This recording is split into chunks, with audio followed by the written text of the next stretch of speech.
What if everything you were told this week was carefully staged, carefully packaged, and quietly falling apart in real time right in front of you? Because the moment MasterChef Australia dropped that announcement, something didn't feel like a celebration. It felt like a cover story trying a little too hard to convince you of something that wasn't actually there. It's extraordinary. The Sussexes are the first people in history, potentially, to build an entire brand around moving on while never actually moving on. Meghan Markle's appearance on MasterChef Australia is about to debut in the next couple of weeks, and the press release regarding it could not be more cringy and I would argue full of lies, and shows how Meghan Markle has no business at all being on any show remotely related to cooking, because the woman does not cook. The language wasn't just enthusiastic, it was repetitive, almost desperate, like every sentence needed to remind you who Meghan Markle used to be connected to instead of what Meghan Markle could actually do in that kitchen. And that's where the first crack appeared. Because real credibility doesn't need reinforcement every 10 seconds. Real credibility walks in silently and lets the work speak. So why did this feel like a title being used as a crutch before a single dish even touched the counter? Then things got even stranger, because behind the scenes, whispers started leaking that Meghan Markle wasn't even happy about the exact thing being used to promote her. In this latest MasterChef press release, which comes from Paramount, and it's, again, like I said in the intro, it's just cringy in the extreme. All the things that are mentioned, including like, make a dish worthy of a duchess. And I'm like, really? Like, she doesn't even live in the UK. She has a tenuous connection to the royal family at best, and Lord willing, one day that duchess title will be thrown to the wayside and she will not be able to use it anymore ever again, ever. So pause there. Think about that contradiction. A title that's supposedly unwanted suddenly becoming the backbone of an entire promotional campaign. And the moment it's said out loud, the reaction isn't pride, it's frustration. Why? Because once it's spoken publicly, it invites questions. Questions about relevance, questions about qualifications, questions about whether the title is doing all the heavy lifting. And then the contradiction explodes into the open. Apparently Meghan and her team were a little bit frustrated because MasterChef judges referred to her as royalty. Now, I'm not sure why they would be frustrated, because it seems like Meghan loves to plug being royal whenever she can. But a source told news.com.au that Meghan and her team were outside, and then one of the judges called her a royal, and they didn't like that. This is where the pattern starts forming. Not a one-off mistake, a repeated strategy. Wanting the crown when it opens doors, rejecting it when it invites scrutiny. And MasterChef didn't just accidentally expose that pattern, it amplified it on a global stage, because suddenly the audience wasn't looking at a passionate home cook. The audience was looking at a brand leaning heavily on something it claimed it didn't need. And just when you think it couldn't get worse, the internet reminds everyone of something Meghan Markle probably hoped had faded away. Meghan Markle, she's been dubbed the Salmonella Sussex after she shared a cooking video to Instagram. She was preparing a Thanksgiving turkey, but viewers noticed Meghan was still wearing her gold bracelet and was preparing the raw turkey without gloves. Now, Kinsey, are we being too harsh here, Kinsey? Surely a thorough hand and bracelet wash is sufficient, or is this some sort of a culinary faux pas? I mean, Meghan should be held accountable here. She's trying to position herself as an expert, and this is why people complain about her hair dangling over the food or her not removing all of her jewelry when preparing a meal. Bacteria like Salmonella and E. coli can live in the tiny crevices of metal, stones, and settings if you wear them in the kitchen. You know, you can wash your hands all day long, but if bacteria remains under the jewelry, that can easily transfer to cabinet handles, phones, towels, and toys. She should know better and do better if she wants credibility in this space. That moment didn't disappear. It didn't quietly fade into irrelevance. It stayed. It followed. It became part of the narrative. And narratives matter, especially when you're stepping into a professional kitchen where precision, hygiene, and credibility aren't optional. They're everything. Then came another detail. Smaller on the surface, much bigger underneath. Now, more troubles for poor Meghan. She's been threatened with a $10 million lawsuit after a woman suffered catastrophic burns, allegedly from the Duchess's do-it-yourself bath salt recipe. Now it's not just awkward, it's a pattern. And the internet did what the internet always does when patterns become too obvious to ignore. But this is not a shock to me, right? Miss Salmonella Sussex, I'm only angry that that's not a nickname I thought of, okay? But the Duchess of Scamelot, okay? The Duchess of Soho House, Meghan Markle, this is not a shock. Because as we've covered on here, in her flower petals, right, she posted posted a picture one time with these flower petals. They were like bugs and insects, and the house didn't look clean in the documentary. So I'm not shocked. I've told you guys before. I think Meghan Markle, for her, hygiene is a far second priority.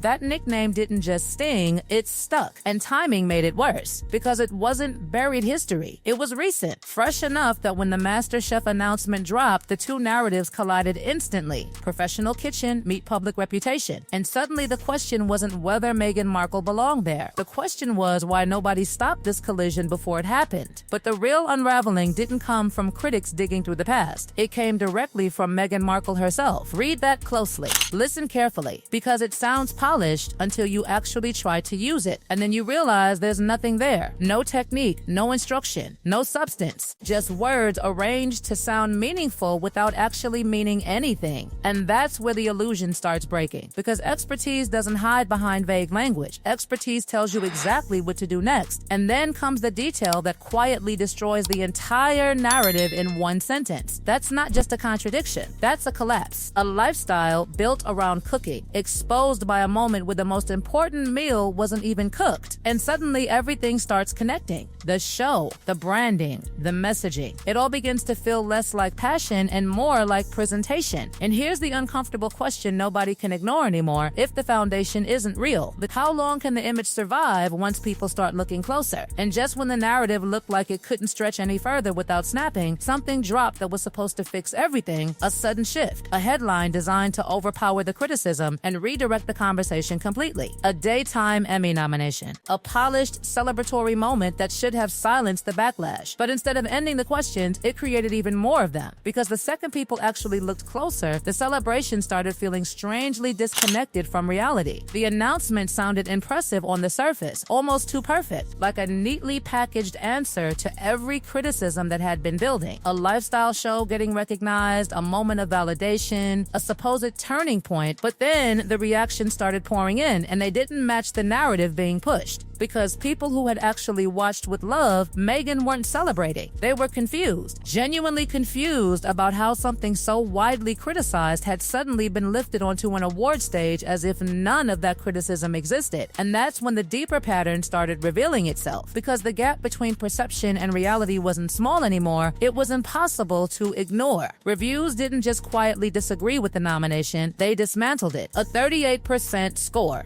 Words like sterile, bizarro, irrelevant, intolerable, these weren't passing comments buried in obscure corners of the internet. These were published critiques, professional evaluations, consistent in tone and direction. And yet somehow, standing right next to all of that was a nomination being presented as a triumph. So the question becomes unavoidable. What actually carries more weight? The work itself or the machinery behind it? Because when something with that kind of reception still manages to secure recognition, it stops looking like success and starts looking like strategy. A system that knows exactly how to position, how to campaign, how to create the appearance of achievement even when the foundation underneath is shaky at best. And just when that realization settles in, another moment slips through. Quieter, but even more revealing. A microphone. A simple question. An answer that should have been effortless. But instead, it turned into something else entirely. Something uncomfortable. Something that exposed a completely different kind of unraveling. Prince Harry didn't face a hostile interviewer. Prince Harry didn't face a trap. Prince Harry faced a basic question about identity, about occupation, about something most people answer without thinking. And what came out wasn't clarity. It was hesitation. A string of titles loosely connected, almost like searching for something that felt solid enough to say out loud. Full-time dad, British Army veteran, Prince of England, Duke, words stacked together without direction, without certainty, without a clear sense of what actually defined the answer. And the reaction wasn't confusion about the titles themselves. It was something deeper, a secondhand discomfort, a sense that the person speaking didn't fully believe in the answer being given. Because when identity becomes a list instead of a statement, people notice. They feel the gap. They hear the uncertainty. And once that happens, it's impossible to unhear it. Then the criticism followed, and it didn't come quietly. It came directly, openly, unapologetically, not from anonymous corners, but from voices speaking in public, analyzing what had just happened in real time. Words like unease, words suggesting discomfort, even sharper labels that cut straight to the core of the issue. Because what people weren't reacting to was just the answer itself. They were reacting to what that answer represented: a loss of clarity, a loss of direction, a moment where the image didn't match the reality anymore. And while all of this was unfolding, another storyline was quietly developing in the background, one that had nothing to do with kitchens or podcasts, but everything to do with relationships, the kind that once looked unbreakable, the kind that once symbolized access, influence, connection, and now, one by one, those connections were starting to look distant. Names that once stood close were now stepping back. Situations that once seemed effortless were now complicated. And at the center of it all, a financial reality that couldn't be ignored. Legal battles, mounting costs, expectations that collided with limits. Because when money enters the equation, relationships reveal their true boundaries. And suddenly, the idea that someone like Elton John would simply step in and solve everything started to feel less like certainty and more like assumption. And when that assumption didn't hold, it exposed something even bigger, a pattern of expectations that no longer aligned with reality. Because support, even from powerful connections, isn't automatic. It isn't guaranteed. And when those connections begin to fade, it leaves behind a very different picture than the one originally presented. So step back and look at everything together. The MasterChef moment, the cooking narrative, the Emmy nomination, the podcast answer, the shifting relationships. Every single piece points toward the same underlying truth: manufactured, carefully built, strategically presented, but increasingly difficult to maintain under scrutiny.